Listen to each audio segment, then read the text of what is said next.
Hey everyone, welcome to Maych TV. What's happening? Is that the traditional clap I've just done? It. Let's do it anyway. Hi, yeah, it's Friday. It's October. Liverpool own the best player in world football, and yes, I am wearing a Christmas jumper. Not because I've become one of those weirdos who gets totally into Christmas too early, because I've always been that person, to be perfectly honest. But as a nice reminder, because it's available to pre-order right now on redmenmerch.com. So if you're looking for an actual knitted Liverpool Christmas jumper, look at this. Look at it. It's got stuff on the back as well. Look, it's got all of Liverpool's glorious wins on the back, as well as all the trophies and all that kind of stuff. Yeah, that is it. I'm sponsoring myself this week. If you go to redmenmerch.com, which will take you to this wonderful page. Look at this. Ooh. And you can pre-order it. There's a very limited pre-order window. I think it's like another week. Let me go. Let me read it. Let's look. We go. Ooh. The exact wording is: the pre-order will stop on Sunday the 17th of October. So you've got until the 17th of October to pre-order. If you want the most amazing, again, fully knitted Liverpool Christmas jumper this Christmas, then get your pre-orders in before the 17th of October on redmenmerch, one word, even though it's two, .com. Right, sound. Let's talk Mohamed Salah, shall we? If anyone wants to add to the chat, please do in the live chat and all that good stuff. I'll read through some of the best comments a little bit later on. First and foremost, thank you so much to Patrick Evans, who says it's a snazzy Christmas jumper. It is. It's incredibly warm and incredibly comfortable. Like I normally with knitted stuff, I like to wear something underneath. Just in case you're wondering, I have nothing underneath. But no, it's really, really nice. So yeah, we've got a very limited pre-order window. Anyway, look, I'm going to stop selling stuff and talk to you about Mohamed Salah. And there's, in case you're wondering, there's me. There's the back and side of my head. Yeah, look, Salah, he's the best player in the world right now. And I've seen a comment there. And the only player I think right now who comes close is Robert Lewandowski. And that's just in terms of the goal return that he's got so far. He scored more goals than Salah this season, which is sound. But I think Salah's better. He's younger for the start.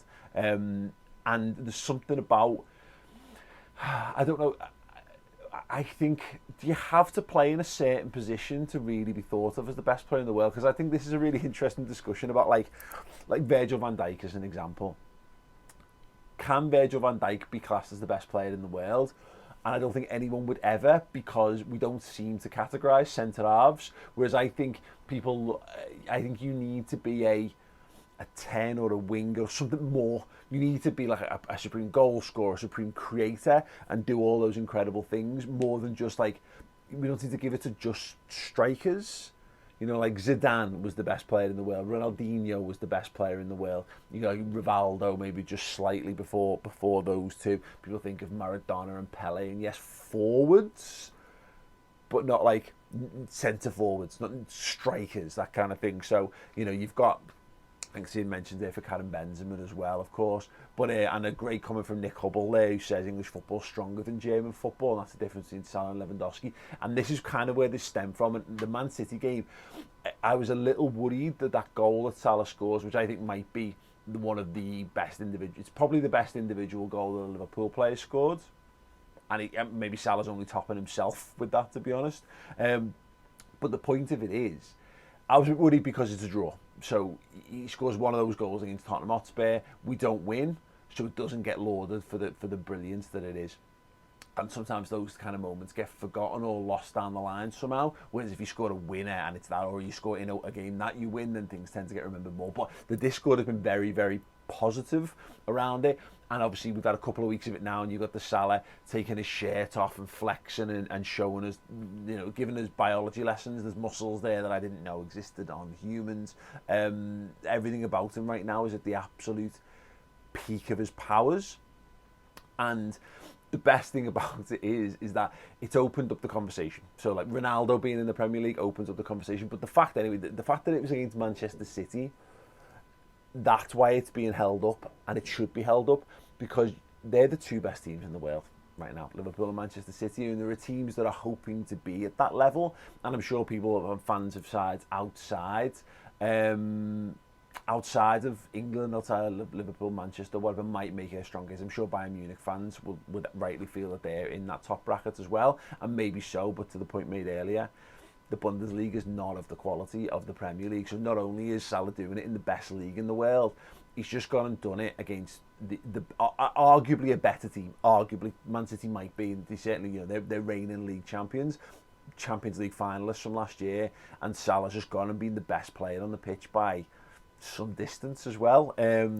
So there's that. I think there's that working for him. But on the Ronaldo point, which I think is really interesting, because you've now got, obviously, Ronaldo's now on his another move away from Real Madrid, where he was very much the best version of Ronaldo was the Real Madrid Ronaldo. Messi's now at PSG and not necessarily having it all his way, but both of these lads are mid-30s and getting older. They are on their way down now. To their credit, you know, world class stays world class. You know, you if you were a world class athlete, and particularly footballers, you will possess world class traits long after you've retired. So you watch world class footballers play, just kicking the ball around. I've been, you know, in training sessions with Liverpool legends in the 50s, and the way they kick the ball still, what they can do with a football, there's inherent traits that you never lose. That muscle memory never goes away from you. And so Messi and Ronaldo are going to be phenomenal until the day they hang up, and they'll still be phenomenal after the fact. You just look at like Zidane in Real Madrid training, look at Gerrard in Rangers training, world class stays world class. But the point is that we're now entering into that era now that didn't feel like it was going to come, where they've had the longest reign at the top of the game that I think pretty much any, you know, in the modern game certainly, that any footballers had in that best in the world bracket.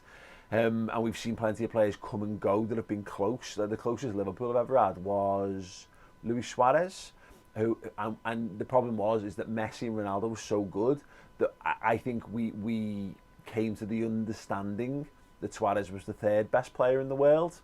And we were kind of happy with that, because it was hard to look past what Messi was doing.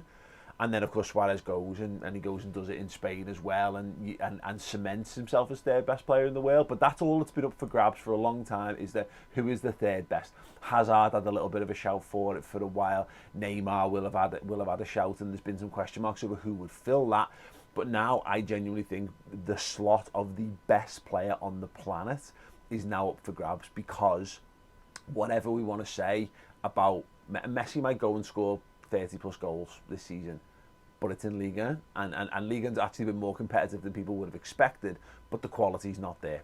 And again, the Bundesliga quality's not there. And Ronaldo is doing it in the Premier League, and that might be very interesting to see how well he sustains that. But my sneaking feeling is that Man United are going to end up slipping out of the races for the big honours this year in a death by 1,000 cuts kind of way. It will creep upon them to such a point where they're going to end up, and it's probably going to be February. They might have made it out the groups in the Champions League, and they'll get knocked out by someone half decent in the Champions League, by which point somehow they will be in and around the battle for fourth, and then all of a sudden their objectives become get back into the Champions League, and then Ronaldo's playing for a team that's really a last 16 quality top four fighting side, rather than being at the absolute peak of his powers. And yeah, sorry, Red Lady, I don't want to jinx the Man United thing too much, but regardless, it's just where United are at. You know, it's weird. I might be proven wrong. I might. But my real gut feeling on this is that there's something not right about that football club, and hasn't been for a while, and it's largely Ole Gunnar Solskjaer being the manager. But you know, too many egos, too many players who aren't good enough being paid ridiculous amounts of money, like holes in the roof, rats in the stadium, all that kind of stuff. And I'm not just talking about people from Manchester, because that'd be rude.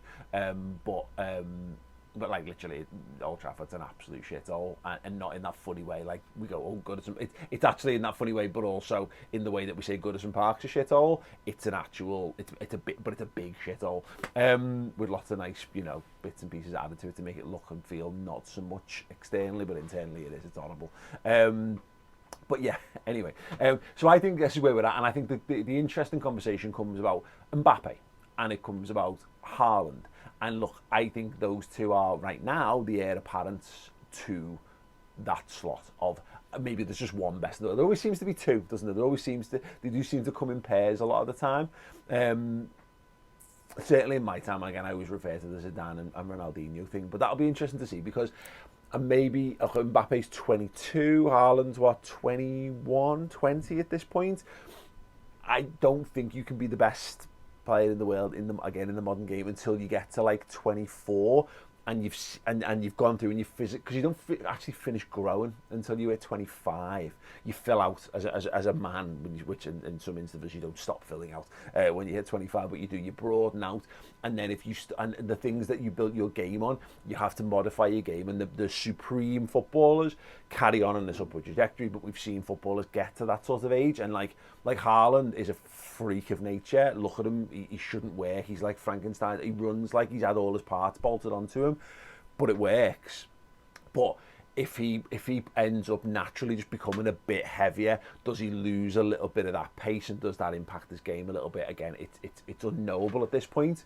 But the point is that I think they're going to be, and the point I make about Salah is that 29, heading towards 30. I can see him being very much in the Ronaldo Messi mold, where in 5 years' time, it's hard to imagine a world where Salah's not at least this good. You could see him being a 20 to 30 goal a season forward for years because of look how well conditioned he is, look how well he takes care of himself, and look at the determination as he wants to be that so badly.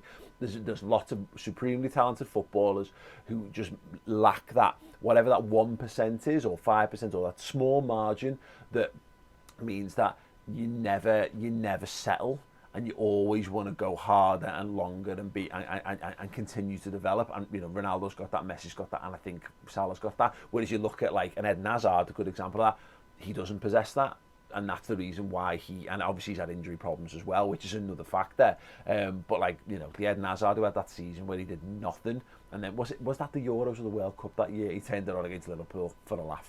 Nice one, Eden. But yeah, you have those kind of players, and they're often the difference between you being a world-class footballer and in the bracket of the best in the world. And I definitely think that's Salah. But Salah's in that interim period now, where I think there's 2 or 3 years is the point I'm making here, where he could just be at the top of the tree, whilst Mbappe, Haaland, and who knows, there's a couple of others who could be in that. Maybe Sancho kicks on. I'm sure you guys all know European football better than I. There'll be a few contenders out there who might be able to step in on that, whilst they get to the point where they've proven themselves over a number of years. Because, again, with the greatest respect to Mbappe, who looks like he's going to be the one, by the way, but like Michael Owen was destined to be one of the greatest forwards of all time. And it's a bad hamstring injury, and he's never the same. But the point about Salah is he's not only is he the best today, he's got a body of work that's led to this. It's not flash in the pan, 1 season wonder or 2 season wonder, and he's been doing it in his prime years, having come through, and he's now got the silverware to show for his European Cup winner, Premier League winner as well. So I think Mo Salah's the best player in the world today. If you agree or disagree, let me know in the comments, and if not, who is? And is it still Messi or Ronaldo? But yeah, some people asking me, I'll just do this briefly, asking about the Newcastle takeover. So I was listening to the Totally Football podcast about this because I've had some conflicted feelings about the Newcastle stuff, because there's a part of me that I can appreciate, and Liverpool have got lots of fans like this, and these are I think this is a lot of where this like FSG out thing comes from, is that there's a core of football fans at every football club that just want their club to go and be in the market for the best footballers. And and that's it. That's central to their love of the football team. And I think we all have a bit of that. There's no fan who doesn't want their team to have the best footballers. But then there's a sliding scale under which you start to go, at what cost? And we all have that line of, what are we prepared to do to accept that? We used to get, you had years and years of like, what would you give up for Liverpool to win a league title? And there was all kinds of, there were not many lengths I wouldn't have gone to see Liverpool get that league title, which means I get to morally aggrandise a bit more. I get to be a bit more, maybe a bit more judgmental now about how other teams have done it, because for as much as people might not love Liverpool's owners, they aren't responsible for human rights atrocities, which is a line. And we get to be a little bit smugger about that, to be perfectly honest. And we should be. And it's not it's not a tool for banter, to be perfectly honest. And that's where the confliction comes from. Because I can appreciate that there's Newcastle fans. The Newcastle fans are amazing. I love Geordies. My family comes from the northeast, or my mum's side does certainly. So I've got a soft spot for lots of the northeastern sort of teams and culture and all that kind of stuff. My cousin, who passed away a few years ago, was a Newcastle fan. So yeah, I do like them. We had some great games with Newcastle down the years as well. So I like Newcastle, I do. And Newcastle's very much a town and a mentality like Liverpool, Glasgow, similar as well. There's a few other examples of that. So for those people, that must be dead exciting to just be like, wow, they're going to have a year, at least 1 year, where they just go mad and they spend mad money and bring in some mad players they never could have dreamed of. And, instead of having like bargain basement signings and Ashley. And that's the problem, is that Maych Ashley stuff, he's tempered everything because you need to get rid of him because he was a terrible owner. But dear God, it's like out of the frying pan and into the fire kind of thing. And maybe it won't be noticed because they'll you look at Man United fans who were like breaking into Old Trafford to protest, and then when they bought Ronaldo, and now they're all doing, instead of breaking into the stadium and protesting their ownership, they're all buying Ronaldo shirts and t-shirts and doing Ronaldo celebrations outside the ground instead. That's the problem with all this kind of stuff, is that, again, and it's rightly or wrongly, my only problem is, and I would recommend listening to this, the latest of the Totally Football podcast, because Rory Schmidt's on there and he talks really well about it. But this is they're coming from a state, and they've obfuscated like the connections between this state investment fund and the state itself. But like there's connections there to like the beheading of journalists, and and let's say not having a particularly great record or acceptance of LGBTQ plus kind of people, which is stupid. It's we're 2021, and it's mad that I wonder what that connection will have. And we won't see that around Newcastle the same way we don't see it around the dirty side of Manchester City's owners, because you see the football and the names and everyone gets sort of blinded by the lights and that kind of stuff. But it's a shame that football fans are left to be like the moral gateway to life. Like, that's stupid. That's not on Newcastle fans to fix the issues with the human rights issues with Saudi Arabia and all that. And it's not, it's not PSGs for Qatar and all that kind of stuff. It's mad that it's been left to this. So like, we shouldn't be turning on Newcastle fans for this. It's not their fault. They just want to watch their football team and support their football team. But it does make you question how far you would go in your support of your football team. And God knows I've done some mad things in support of my team. Really have. I think going back to like the Suarez Evra stuff, like quite ashamed at how we blindly backed Luis Suarez in that situation. But we all have it. Football clubs make us do mad things. But yeah, it's very weird. From a pure spectacle, from the FIFA football manager of it all, it's going to make for some great. Dr. Benji is going to make some of the best football manager streams out of this, and James Hawk, I'm certain of it, because what fun, so much fun having that, because everyone's got a soft spot for Newcastle apart from the Evertonians and the Sunderland fans, and the idea of having another like sugar daddy owner in it, it could be quite fun. But yeah, sometimes you have to be careful what you wish for and at what cost does it come. It's a bit mad. People asking me actually about the Suarez, about the Salah contract situation, and yeah, I think it'll get done. I'll be honest, I think it'll get done sooner rather than later. These rumblings about it being Kevin De Bruyne's wages being the benchmark, I think that makes it more likely that Liverpool will stretch to that, because that makes sense, because De Bruyne has been the best player in the league for a few years, and Salah is the other best player in the league, and now the best player in the world. And also, you should just, if you've got the best player in world football, keep him to a point. Don't absolutely capsize yourself. Look at the state. Barcelona have ended up fucked because they paid Messi more money than you should be paying someone. You shouldn't be paying anyone that kind of money, because your revenues. You've got to have that money to spend. So I don't want Liverpool to end up in that situation, but they should be tying Salah down. And then, get in a few years' time, and you found someone else who you think can start to step up. Maybe Jota's stepping up by that point. Maybe, Kate Gordon, maybe you've bought someone. But have the best player in the world as long as you can, because for too many times we've had brilliant footballers. We've had Torres, amazing. We had Gerrard, we've had Suarez, we had Fowler, we've had Owen, we've had John Barnes, we've had Ian Rush, Kenny Dalglish. We've had some of the best players in the world.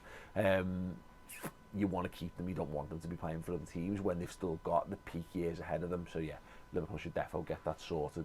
Yeah, Ronaldo, player of the month, stuff's a joke. Salah absolutely should be winning the Ballon d'Or, but he'll probably be undercut by the fact that he didn't pick a major honour up last year, which would be a big shame. But I think he's got a few more opportunities in him, certainly. And I think he's the PR stuff.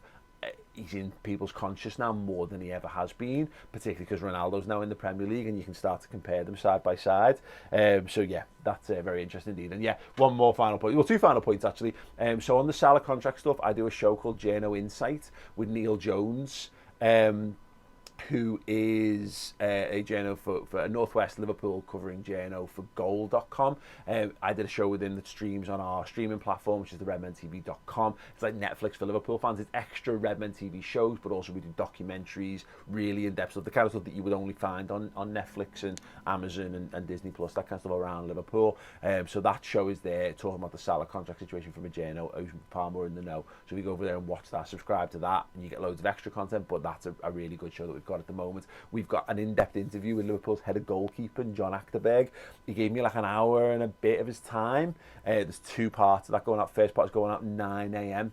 Saturday morning. He talks about that Alisson header and his role that he played in it, how Liverpool scouted, which former Liverpool goalkeeper was part of the scouting process, which is an amazing story. The philosophy, Queen Kelleher, we might see a little bit of in the next couple of games because of obviously the COVID restrictions.